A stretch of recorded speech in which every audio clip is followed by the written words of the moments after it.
حضرت عمر کے زمانے میں نا ایک نوجوان تھا، نیک تھا، مسجد جایا کرتا تھا رات کو. تو مسجد جا رہا تھا تو رستے میں ایک عورت نے دعوت گناہ دی. ابن عساکر نے اس کو لکھا ہے. تو نوجوان تھا، خواہشات تھی، کچھ طبیعت مائل ہو گئی. ابھی ادھر جا ہی رہا تھا کہ کسی نے آیت پڑھ دی، والی من خاف مقام ربہ جنتان، جو رب کے سامنے کھڑے ہونے سے ڈرے گا اللہ 2 جنتیں دے گا. واقعی ڈر گیا، واقعی ڈر گیا. اتنا ڈرا کہ بے ہوش ہو کے گر پڑا. بیماری سے لوگ بے ہوش ہوتے ہیں، پیسے ڈوب گئے بے ہوش ہوتے ہیں، بچے کے غم میں بے ہوش ہوتے ہیں.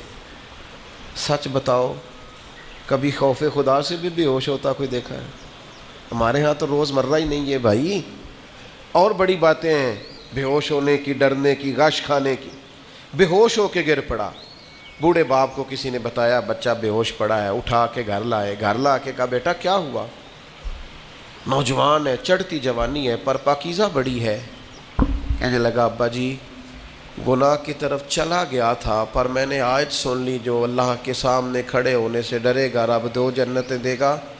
میں ڈر گیا تھا، رب واقعی 2 جنتیں دے گا.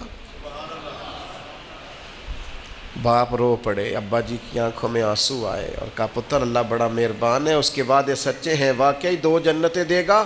اس نے پھر ایک چیخ ماری اور اس طرح کی ماری کہ اس کی روح ہی پرواز کر گئی. روح ہی پرواز کر گئی. کشتگان خنجر تسلیم را، عشق کی خنجر سے قتل ہو گئے لوگ.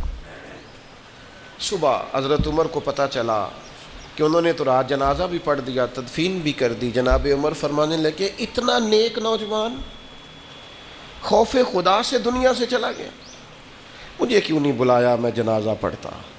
فاروق اعظم فرما رہے ہیں میرا شوق تھا میں اس کا جنازہ پڑھتا. کہا حضور آپ کو تکلیف نہیں دی. فرمایا بتاؤ قبر کہاں ہے؟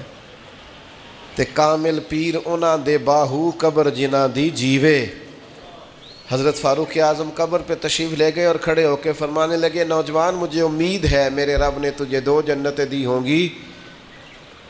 ابن عساکر کھول کے دیکھو تاریخ بغداد نے کیا لکھا ہے. حضرت سیدنا فاروق نے فرمایا امید ہے 2 جنتیں دی ہوں گی. قبر کے اندر سے بولا کامل پیرو نہ دے باہو قبر جنا دی جیوے.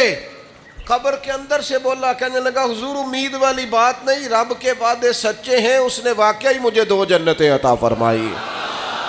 2 جنتیں دی ہیں، میں نے اپنے مالک کو راضی پایا. میرے عزیز اللہ کے محبوب علیہ السلام کا مقدس طریقہ مبارکہ یہ تھا کہ حضور عزم فرماتے، جد و جہد کرتے. حضرت ابو سفیان رضی اللہ تعالیٰ عنہ فرماتے ہیں کہ جنگ کے حالات میں نے اپنی آنکھوں سے دیکھے. میں حضور علیہ الصلاۃ والسلام کے ساتھ تھا. کیفیت اس طرح کی ہو گئی کہ ارادہ یہ ہوا کہ کچھ دیر پیچھے ہٹا جائے اور پھر نئی منصوبہ بندی کے ساتھ حملہ کیا جائے. لیکن میں نے حضور کی مقدس سواری کی لگام تھامی ہوئی تھی. حضور آگے ہی بڑھتے چلے جاتے، آگے ہی بڑھتے چلے جاتے. حالانکہ جنگ کا نقشہ کوئی اور رنگ بتا رہا تھا، کچھ اور صورت اختیار کر رہا تھا، لیکن حضور بڑھتے جا رہے ہیں. تو کہتے ہیں میں نے عرض کی یا رسول اللہ صلی اللہ علیہ وسلم 2 قدم پیچھے ہٹ کے نئی منصوبہ بندی کے ساتھ آگے نہ بڑھیں. حضور نے فرمایا نہیں اب پیچھے نہیں ہٹنا. انا النبی لا کاذب، انا ابن عبد المطلب لا کاذب. پیچھے نہیں ہٹنا. کیوں کہ میں نبی ہوں، بات یہ بھی سچی ہے، اور میں عبد المطلب کا پوتا ہوں، بات یہ بھی سچی ہے. پیچھے نہیں اب ہٹنا، اب آگے بڑھیں گے، اب جد و جہد کریں گے. اپنی زندگی میں عزم کے ساتھ آگے بڑھیں. کمزور باتیں، کمزور ارادے اور جلدی تھک جانا، جلدی ہار مان جانا، جلدی دوستی لگانا اور جلدی ناراض ہو جانا، جلدی تعلق بنانا اور جلدی سے توڑ بھی دینا، جلدی سے کسی کشتی میں سوار ہونا اور جلدی سے اکتا بھی جانا، جلدی سے کسی مقام پر اپنے آپ کو کھڑا کرنا اور جلدی سے اس مقام کو بدلنے کی کوشش کرنا. اس سے انسان کبھی کوئی کام نہیں کر سکتا۔ اس کا عزم، اس کا حوصلہ، یہ بنیادی ضرورت ہے، اور سیرت پاک اس کا بنیادی درس دیتی ہے۔ دوسری بات یہ ہے کہ یاد رکھیے گا، زندگی میں ایسا نہیں ہوتا کہ انسان کو سارا رستہ چھاؤں والا ہی ملے۔ کچھ دن ایسے بھی آتے ہیں جن میں دن بھی لمبے ہوتے ہیں اور دھوپ بھی سخت ہوتی ہے، اور کبھی کبھی ان دنوں میں روزے بھی رکھنے ہوتے ہیں۔ اب انسان کا کمال یہ ہے کہ جس طرح اس نے ٹھنڈے دن گزارے ہیں اور آرام کے دن گزارے ہیں، وہ سخت دھوپ کے دن بھی اسی مزے سے گزارے۔ وہ بار بار اگر شکوہ کرے گا، بار بار اگر تکلیف اپنی بتائے گا، بار بار اپنے زخم دکھائے گا تو کمزور پڑے گا۔ جب آپ چلتے ہیں، بڑا آسان سفر ہو نا، بڑا ایزی سفر ہے، خیر اب تو بڑی جلدی لوگ تھک جاتے ہیں۔ ہم اپنے بزرگوں سے سنتے تھے کہ لوگ بحری جہاز کے ذریعے حج کرنے جاتے تھے تو 6 مہینوں میں لوٹ کے آتے تھے۔ اب جو حاجی عمرے والے جاتے ہیں نا، حج اور عمرے پہ، ان کے کپڑوں کی استری نہیں ٹوٹتی۔ غریب آدمی بھی جو حیثیت نہ بھی رکھتا ہو، وہ بھی ایئرپورٹ پہ جب جاتا ہے نا، عام دنوں میں تو بس پہ بھی لاہور چلا جائے گا، ایئرپورٹ پہ جاتے ہوئے گاڑی میں جاتا ہے، اور وہاں سے آپ فلائٹ میں بیٹھتے ہیں، 4 گھنٹے کی فلائٹ ہے، کھانا آپ کی ٹیبل پہ آتا ہے، پانی آپ کی ٹیبل پہ آتا ہے، نیچے اترتے ہیں، صاف ستھری جگہ ہے، اے سی لگا ہوا ہے، اگر تھوڑی دیر انتظار بھی کرنا ہے تو ایک اچھی جگہ، ویٹ کیا آپ نے، امیگریشن کے بعد آپ باہر نکلے تو آپ کی گاڑی موجود ہے، اور وہاں جا کے آپ کو بندوبست نہیں کرنا، کمرے آپ کے طے ہیں، ہوٹل کا ووچر آپ کی جیب میں ہے۔ ناراض نہ ہونا، اتنی سہولتیں ہیں، پر بندے خوش کوئی نہیں، پھر بھی کوئی شکوہ، کوئی پریشانی، کوئی دکھ، جس سے پوچھ لیں وہ پریشانی۔ اللہ جانے کس بات میں کیا ایسی خاص منظر سامنے آ گیا ہے۔ او خدا کے بندوں، ان لوگوں سے پوچھو جو بحری جہاز کا سفر کرتے، 8 دن جانے میں لگتے، 8 دن آنے میں لگتے، 6 مہینے کا سفر ہوتا، کیسی صحبتوں سے لوگ وہاں پہنچتے، پھر جا کے بعض لوگ اپنا کھاتے، اپنا پکاتے، لیکن وہ ذہنوں میں جلد بازی ہے، پریشانی ہے، جذباتیت ہے۔ وہ جو ایک قرار بندہ مومن کی شان ہے کہ یار دکھ آ ہی جاتا ہے، زندگی ہے، کبھی سر درد ہو ہی جاتا ہے، کبھی جہاں سے روز پیار ملتا ہے کبھی جھڑکیاں ملی جاتی ہیں، تو آ جاتے ہیں حالات اوپر نیچے، لیکن اس میں اتنا گھبرا جانا، لیکن دکھ آتے ہیں۔ حضور کی سیرت پاک کو آپ پڑھیں،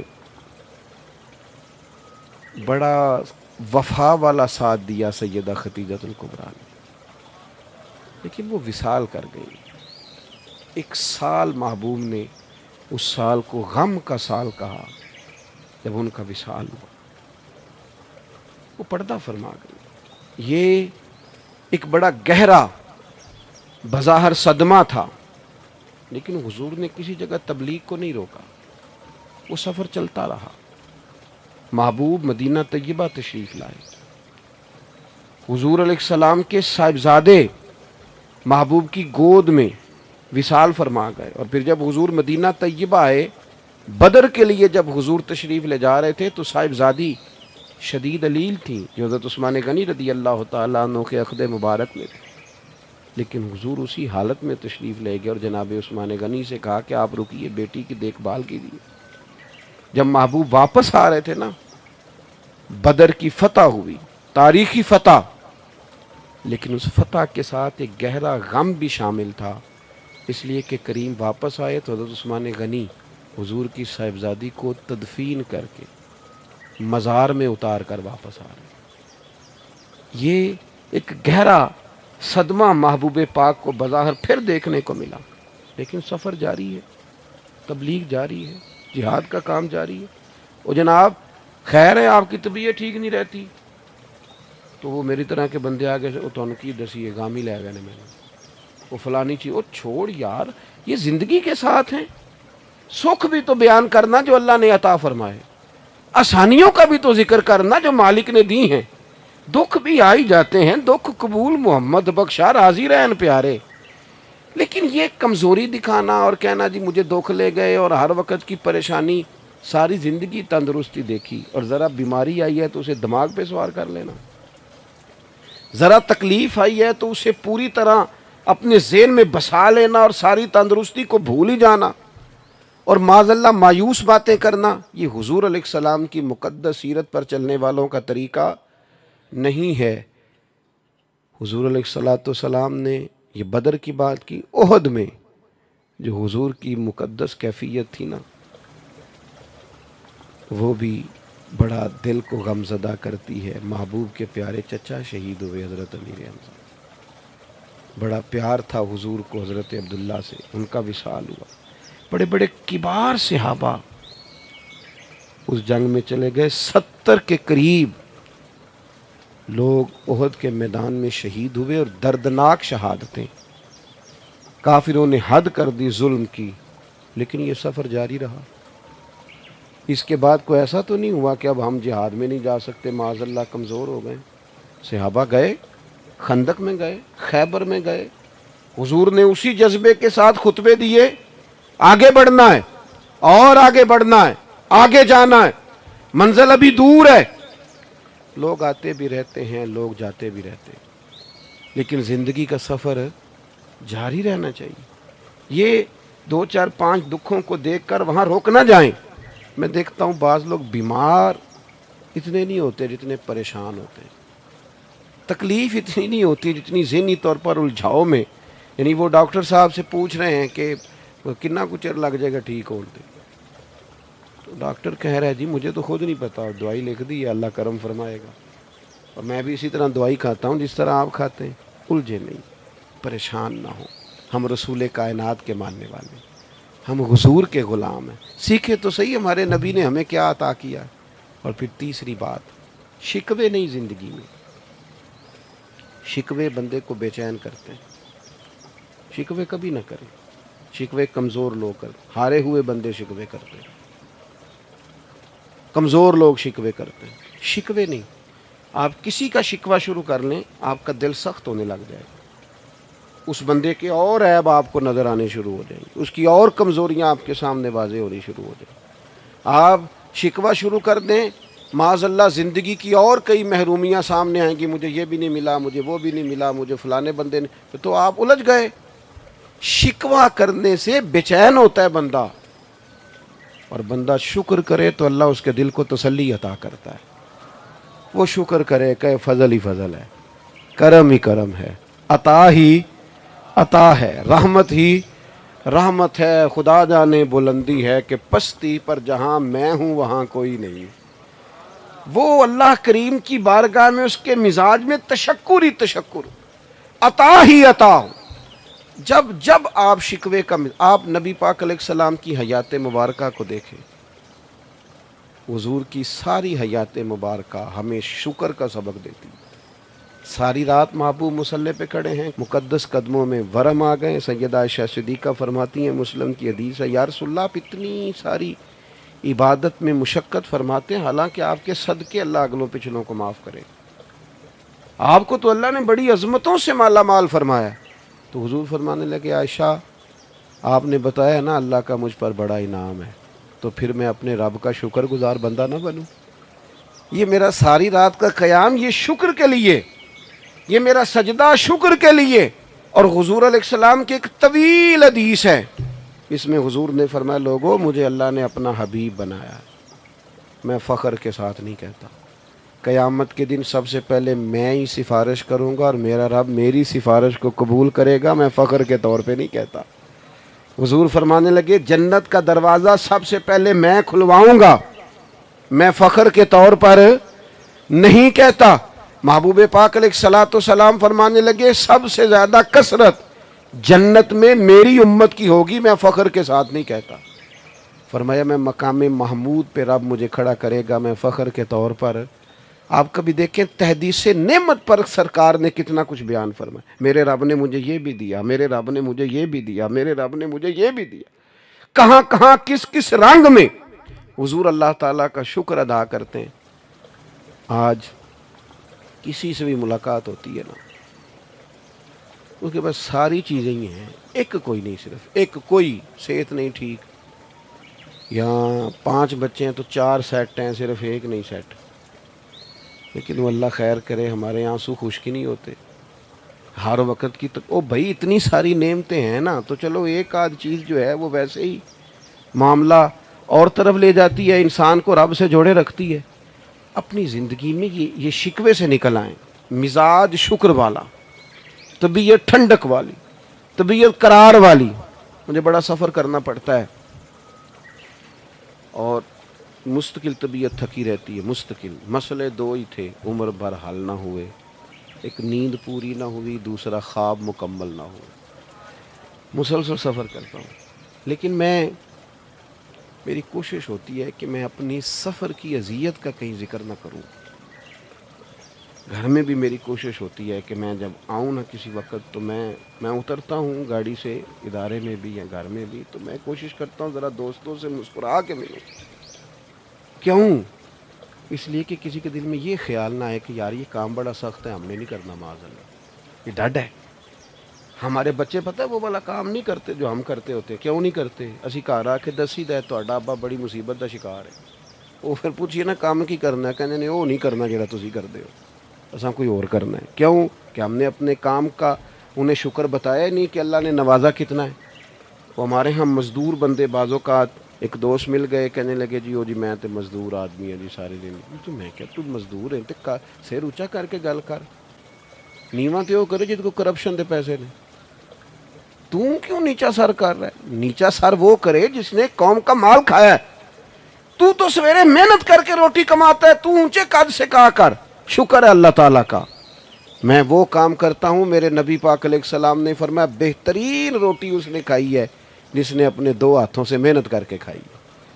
تو ناز کے ساتھ وقت گزاریں۔ کمزور پڑ جانا اور جناب پریشان ہو جانا اور کسی ہر وقت مزاج میں شکوہ، یہ بندے کو بے چین کر دیتا ہے۔ آخری بات سنیں اور نوجوان زیادہ توجہ کرے میری بات پر، کبھی کسی بندے کو مایوس نہ کرے، اسے ایسی خبر نہ سنائیں جس سے وہ پریشان ہو جائے، کبھی کسی کو بدگمان نہ کرے، کبھی اس کے کسی اپنے کے بارے میں اس کے دل میں نفرت پیدا نہ کرے، کبھی نہیں۔ دوستوں کے بیچ یہ کام نہ کریں کبھی۔ اللہ کے محبوب کا طریقہ پتہ کیا تھا؟ حضور محبتوں کا دوام کرتے، نبی پاک نا آپس میں پیار کراتے۔ آپ کو پتہ ہے اسلام کے اندر خلاف واقعہ بات کرنا، جھوٹ بولنا کتنا بڑا جرم ہے، لیکن حضور نے فرمایا دو بچھڑے ہوئوں کو ملانے کے لیے اگر تمہیں ایسی بات بھی کرنی پڑے نا جو واقعہ کے خلاف ہے تو کر دو، اس پر تمہیں گناہ نہیں ہوگا۔ اگر دو کو جوڑنے کے لیے یعنی تم کہہ دو کہ یار ملا تھا تیرا بھائی، تجھے بڑا یاد کر رہا تھا، کہہ دو، اگرچہ وہ بھی نہیں کر رہا تھا لیکن ان کے دل قریب ہو جائیں گے، اللہ راضی ہوگا تم سے۔ خلاف واقعہ بات کر اور یار ایک دوسرے کے نا قریب کریں ایک دوسرے۔ یہ کئی دفعہ خود قریب کرنے سے بندہ نہیں ہوتا، تھوڑا سا کوئی کہہ دینا کہ یارو تیرا یار بڑا یاد کردہ سی پیا، تو بندہ نام ہی ٹائم کਢنا ہوئے تاں بھی کਢ لਈਦਾ کسی نے۔ چلیں یار ملائیں، محبتوں کو فروغ دینا آپس میں۔ وہ نا آج کل اللہ خیر فرمائے بڑا خوفناک مسئلہ ہے، بڑا خوفناک۔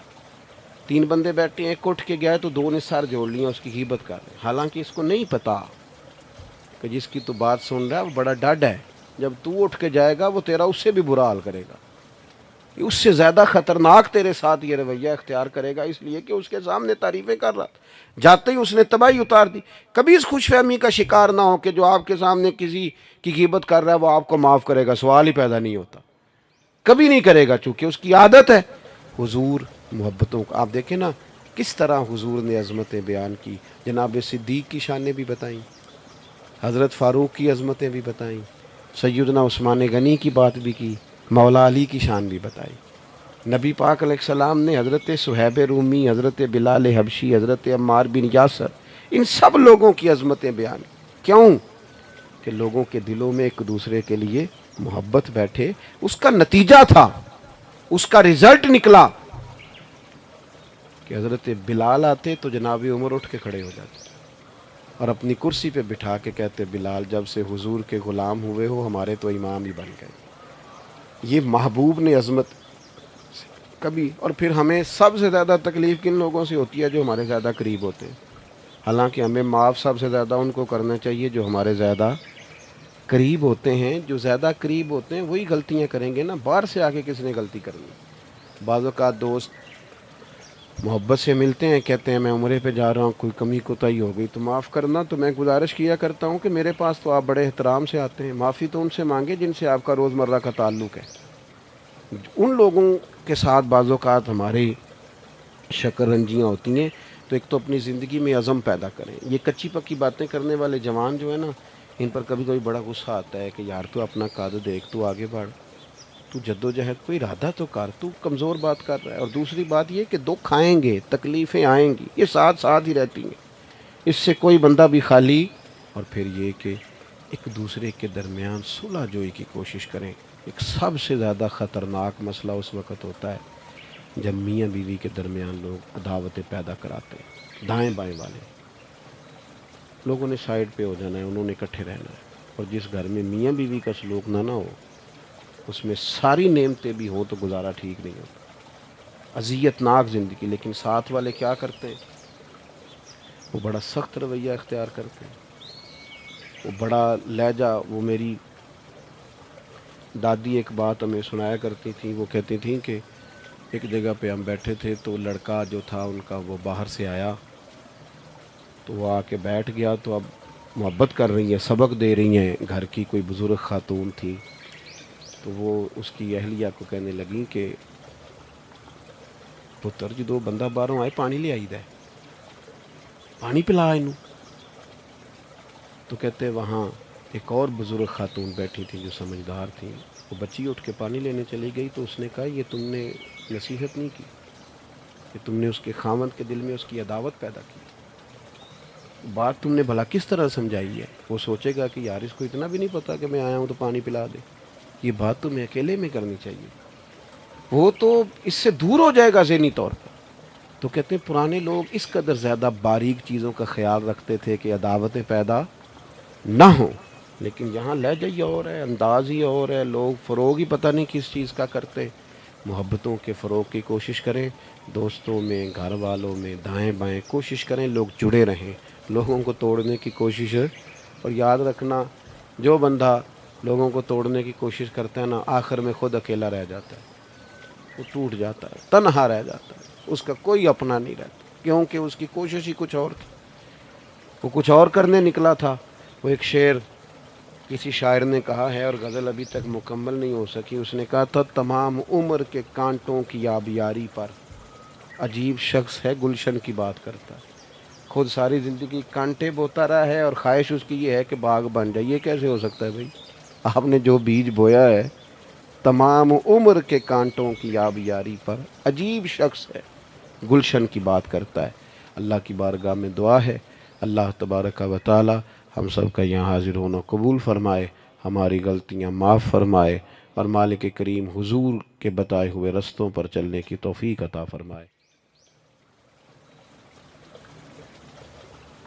کہ ایک زمانے میں روٹی مہنگی ہو گئی تھی، تو ایک وزیر با تدبیر تو نہیں کہہ سکتا، بے ضمیر کہہ سکتا ہوں، اس نے کہا تھا اگر روٹی دستیاب نہیں ہے تو ڈبل روٹی کھا لو۔ اب جہاں وہ بیٹھے ان کو کیا پتا کہ جس کو روٹی بھی میسر نہیں ہے اس کو ڈبل روٹی کیسے ملے گی، جس کو سنگل بھی نہیں مل رہی۔ اب اس کو غریب کے درد کی، اس کی مجبوریوں کی، اس کے حالات کی سمجھ نہیں آ سکتی، چونکہ وہ اس مرحلے سے گزرا ہی نہیں ہے۔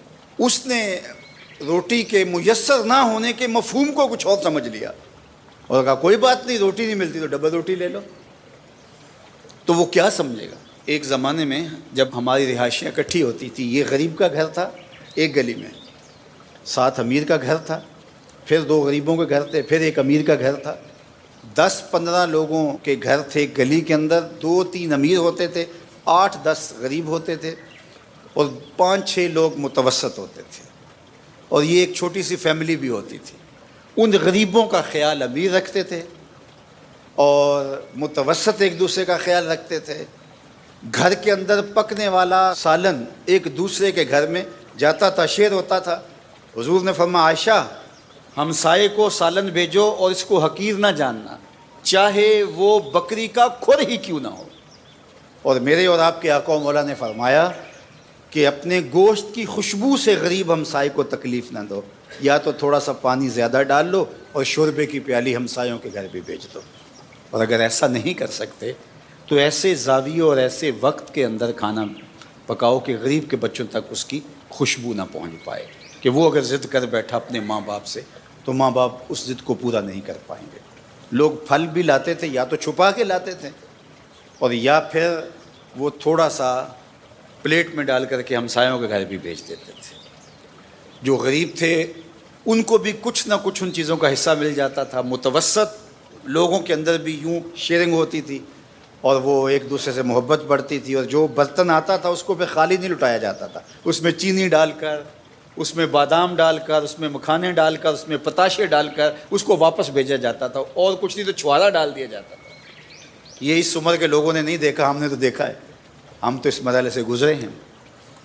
جو چیزیں پکتی تھیں ہمسایوں کے اندر آتی تھیں اور ادھر کی ادھر جاتی تھیں، اور ایک پرسکون معاشرہ تھا دولت کی کمی کے باوجود۔ لیکن پھر کیا ہوا؟ امیروں کے ٹون ہی الگ بن گئے، اور وہ غریب محلوں سے اٹھ کے وہ الگ سوسائٹی میں چلے گئے، بڑے ٹاؤن میں چلے گئے، اور یہ غریب جو ہے وہ غریب محلے میں، تو غریب اور امیر کے درمیان جو تفاوت تھا ختم نہ ہوا بلکہ وہ بڑھ گیا۔ اہل اقتدار اور جو رعایا ہے وہ بھی الگ الگ خانوں میں بٹ گئے، اور معاشرہ ہمارا اس وقت تشدد میں مبتلا ہے، اور یہ ایسے معاشرے کبھی بھی سکون نہیں پاتے، ایسے معاشرے کبھی بھی قرار نہیں پاتے۔ ریاست ماں ہوتی ہے اور اس کو اپنے تمام افراد کو بنیادی سہولتیں مکمل فراہم کرنی چاہیے، جس طرح ایک شہر کے باسی کی سہولتیں ہیں، اس طرح ایک دیہات کے شخص میں بسنے والے کو بھی ایسی ہی برابر سہولتیں میسر ہونی چاہیے۔ اور دنیا کے جو مہذب ملک مانے جاتے ہیں، جنہوں نے اسلام کو پڑھا ہے اور اپنایا ہے، وہاں جا کے آپ دیکھ لیں، آپ کو ایسا ہی ملے گا۔ تو یہ جو تفاوت ہے یہ آہستہ آہستہ پھر معاشروں کو توڑ کے رکھ دیتا ہے، اور معاشرے عدل پہ قائم رہتے ہیں، معاشرے ظلم پہ کبھی قائم نہیں رہتے۔ سیدنا علی المرتضیٰ مولا کل جہاں کا قول ہے کہ الملک یدوم بالکفر ولا یدوم بالظلم، ملک کفر کے ساتھ تو قائم رہ سکتا ہے، ظلم کے ساتھ قائم نہیں رہ سکتا۔ جب ظالمانہ انداز حکومت ہو تو ملک برباد ہو جاتے ہیں۔ رومی نے کہا تھا سگ وزیرو گرگ میرو موشرا درباں شود، این ارکان سلطنت ملک را ویراں شود۔ سگ وزیرو کتا وزیر ہو، گرگ میرو اور بھیڑیا بادشاہ ہو، موشرا درباں شود اور جو چوہا ہے وہ وزیر دفاع ہو۔ این ارکان سلطنت، جب کسی ملک کی وزارتیں ایسے بٹیں، ملک را ویراں شود، تو ملک ویراں ہو جاتا ہے۔ ہر شاخ پہ الو بیٹھا ہے، انجام گلستان کیا ہوگا۔ یہ 14 اگست گزرا ہے، اور اس مرتبہ پہلی مرتبہ لوگوں نے برملا کہا کہ ہمیں آزادی منانے کی، جشن منانے کی کوئی ضرورت نہیں۔ کسی نے پاکستان کے نظریے پہ بات کی، کسی نے جھنڈے پہ بات کی، کسی نے بانیان پاکستان کا مذاق اڑایا، کسی نے کچھ کیا۔ باہر کے را گلی میرا مسوس، فارسی کا ایک ضرب المثل ہے، باہر کے را گلی میرا مسوس۔ اگر گدڑی میں کمبل میں پسو پڑ جائیں تو اس کو جھاڑ کر کے پسو ہٹائے جاتے ہیں، کمبل نہیں جلایا جاتا۔ دانش مند آدمی کبھی بھی کمبل نہیں جلاتا، پسو ہٹاتا ہے۔ اس میں ملک کا کیا قصور ہے، نظری کا کیا قصور ہے؟ یہ جو پسو پڑ گئے ان کو ہٹاؤ۔ لیکن ملک پہ بات ہوئی، اور دوسری جانب جو ذمہ دار ہیں وہ جس بھی منصب پہ ہیں ان کو سوچنا پڑے گا کہ یہ ایسا کیوں ہوا۔ بے وجہ ساری چیزیں نہیں ہوتی، اس کے پیچھے کچھ عوامل ہوتے ہیں جس کے نتیجے کے اندر اس طرح کے ذہن پنپتے ہیں۔ اگرچہ تخریب کار، ملک دشمن، غداران وطن اور دیگر دشمنان اسلام کے اعلیٰ کار بھی موجود ہوتے ہیں، دیدہ نادیدہ بھی استعمال ہوتے ہیں، لیکن جو ریالٹی ہے، جو حقیقت ہے، اس کو بھی تسلیم کرنا پڑے گا۔ جب غریب اور امیر کے لیے الگ الگ نظام ہوں گے، جب ملک کے اندر عدل قائم نہیں ہوگا، عدل فروخت ہوگا، بکے گا، اور انصاف عنقا ہو جائے گا، تو پھر لوگوں کا اعتماد اٹھ جائے گا۔ پھر لوگ وہی کہیں گے کہ امراء کے گھروں کو آگ لگا دو، پھر خونی انقلاب آتے ہیں۔ اور اس وقت پاکستان جن مشکل حالات سے گزر رہا ہے، سمجھدار، سنجیدہ اور جو فیصلہ ساز منصبوں پہ بیٹھے ہیں ان کو ضرور ان حالات سے صرف غصہ کھانے کی بجائے انہیں تجزیہ کر کے اس کا جو ہے وہ کوئی قابل عمل حل نکالنا پڑے گا اور لوگوں کی محرومیوں کو دور کرنا پڑے گا. اور انشاءاللہ ہمارا یقین ہے کہ یہ ملک مٹنے کے لیے نہیں بنا تھا انشاءاللہ. اور یہ ملک کے اندر جو خرابیاں ہیں، یہ جو کچھ ہو رہا ہے، جو تقسیم ہو گئی ہے، تو اس کی وجہ سے ہوئی ہے کہ ہم نے اس نظریے سے غداری کی ہے، نظریہ اسلام سے، جس کے لیے ملک حاصل کیا تھا. جب ہم ادھر آئیں گے اور نظام خلافت کی طرف ہم سفر کا آغاز کریں گے تو اللہ کی رحمتیں نازل ہونا شروع ہو جائیں گی انشاءاللہ العزیز.